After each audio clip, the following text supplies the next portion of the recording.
กองประชุมสรุปถอดถอนบทเรียนการเลือกตั้งสมาชิกสภาแห่งชาติสุดที่10และสภาประชาชนแขวงสุดที่5อยู่แขวงบุรีคำไซได้จัดขึ้นอยู่ห้องประชุมสภาประชาชนแขวงในตอนเช้าวันที่11มีนาคม2026ภายใต้การเป็นประธานร่วมของท่านสนธนูธรรมวงศ์กรรมการศูนย์กลางภาคเลขาภาคแขวงประธานคณะกรรมการเลือกตั้งคันแขวงท่านสุวรรณีไสสนาประธานคณะสมาชิกสภาแห่งชาติประจำเขตเลือกตั้งที่11ประธานสภาประชาชนแขวงบุรีคำไซ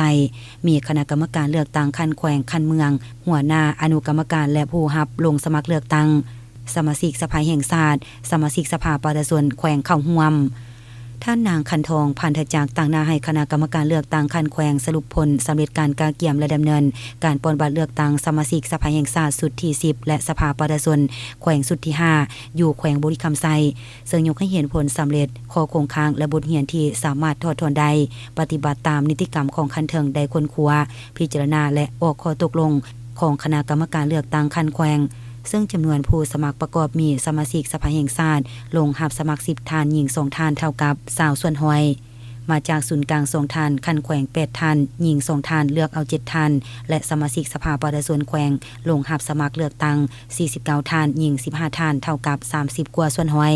เลือกเอา35ท่านซึ่งปฏิบัติหน้าที่เป็นตัวแทนให้7เมือง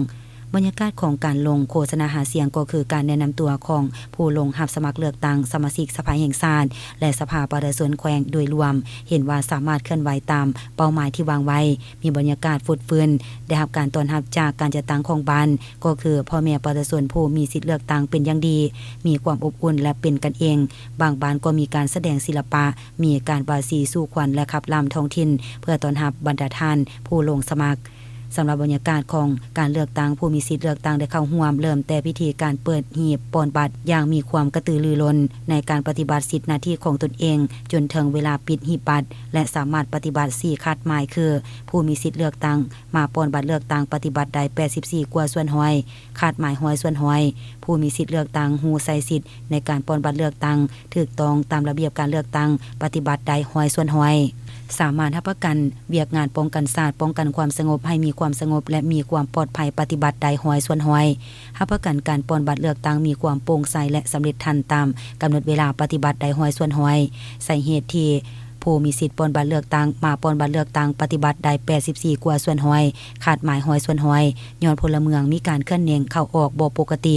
จำนวนผู้ไปออกแห่งงานอยู่ต่างประเทศบ่สามารถกลับมาใช้สิทธิ์อย่างครบถ้วนน้องนักเรียนจำนวนหนึ่งไปเรียนอยู่ต่างแขวงแล้วใช้สิทธิ์อยู่ที่โรงเรียนดังกล่าวการเลือกตั้งสมาชิกสภาแห่งชาติสุดที่10ประจำเขตเลือกตั้งที่11แขวงบุรีคำไซและสมาชิกสภาประชาชนแขวงสุดที่5ทั่วแขวงมี7ตัวเมืองมีหน่วยปอนบัตรเลือกตั้งทั้งหมด208หน่วยมีผู้มีสิทธิ์ปอนบัตรเลือกตั้งทั้งหมด 215,335 คนหญิง 16,373 คนและมีผู้ไปใช้สิทธิ์เลือกตั้งทั้งหมด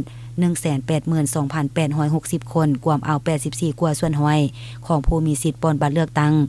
กองประชุมครั้งนี้ยังได้รับฟังการประกอบความเห็นจากประธานคณะกรรมการเลือกตั้งคันเมืองหัวหน้าอนุกรรมการต่างๆโดยยกปัญหาที่ยังคงค้างแลกเปลี่ยนถอดถอนบทเรียนร่วมกันเพื่อเป็นบทอิงพื้นฐานให้แก่บัตรเลือกตั้งครั้งต่อไปโอกาสดังกล่าวทานสนธนูธรรมวงศ์ต่างหน้าให้อนุกรรมการเลือกตั้งระดับชาติได้มอบรถจักรและคอมพิวเตอร์จำนวนหนึ่งให้ห้องการสภาประชาชน7ตัวเมืองเพื่อนำใส่เข้าในเวียกงานเติมอีก